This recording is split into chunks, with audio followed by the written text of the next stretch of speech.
पुत्र की प्रेरक कहानी, संघर्ष की रोशनी। प्रस्तावना। पुराने समय की बात है। भारत के एक छोटे से गांव सूरजपुर में एक किसान परिवार रहता था। परिवार में पिता गोविंद, मां सुमित्रा और उनका बेटा रोहन थे। गोविंद अपनी मेहनत और ईमानदारी के लिए पूरे गांव में प्रसिद्ध थे। उनका बेटा रोहन भी होशियार और सपनों से भरा हुआ था, लेकिन उनकी आर्थिक स्थिति कमजोर थी, जो रोहन के सपनों के आड़े आ रही थी। यह कहानी है रोहन की, जिसने अपने पिता के संघर्षों और अपने दृढ़ निश्चय से असंभव को संभव बना दिया। पहला अध्याय, पिता का सपना। गोविंद का सपना था कि उनका बेटा पढ़ लिखकर बड़ा आदमी बने। खेतों में पसीना बहाते हुए वह अक्सर अपने बेटे को समझाते, बेटा, जीवन में मेहनत का कोई विकल्प नहीं है। अगर तू अपने सपनों के लिए जी जान लगा देगा तो सफलता तुझे जरूर मिलेगी। रोहन अपनी पढ़ाई में होशियार था। गांव के स्कूल में वह हमेशा अव्वल आता, लेकिन गरीबी का असर उसकी शिक्षा पर साफ दिखता था। किताबें पुरानी थीं, कपड़े फटे हुए और कई बार पेट भर खाना भी मुश्किल था। दूसरा अध्याय, संघर्ष की शुरुआत। एक दिन गांव में एक बड़ा अधिकारी आया। उसने गांव के बच्चों को संबोधित करते हुए कहा, अगर तुम सब मेहनत करोगे तो तुम्हें शहर के बड़े स्कूल में पढ़ने का मौका मिलेगा। वहां से पढ़कर तुम अपने और अपने परिवार का जीवन बदल सकते हो। रोहन को यह सुनकर लगा कि यह उसके जीवन का सबसे बड़ा अवसर है। उसने अधिकारी से मिलकर अपनी इच्छा जताई। अधिकारी ने उसे शहर के स्कूल की परीक्षा में बैठने का मौका दिया। परीक्षा की तैयारी के लिए रोहन ने दिन रात एक कर दिया, लेकिन मुश्किलें कम नहीं थीं। न तो उसके पास अच्छी किताबें थीं और न ही पर्याप्त समय। गोविंद ने अपनी एकमात्र बैल को बेचकर उसके लिए किताबें खरीदीं। तीसरा अध्याय, सपनों की राह पर पहला कदम। रोहन ने परीक्षा दी और पूरे जिले में टॉप किया। उसे शहर के प्रतिष्ठित स्कूल में दाखिला मिला, लेकिन यहां भी समस्याएं कम नहीं थीं।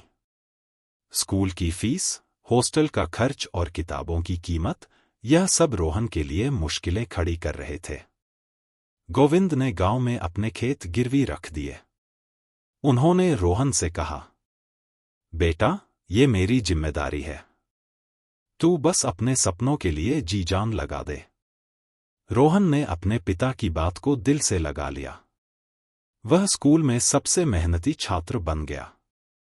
चौथा अध्याय, शहर का संघर्ष।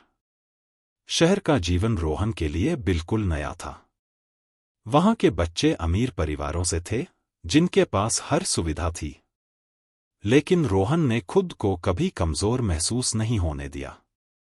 उसने अतिरिक्त समय निकालकर दूसरे बच्चों को पढ़ाना शुरू किया, ताकि अपनी फीस भर सके। धीरे धीरे उसकी मेहनत रंग लाई। स्कूल में उसे हर प्रतियोगिता में पुरस्कार मिलने लगे।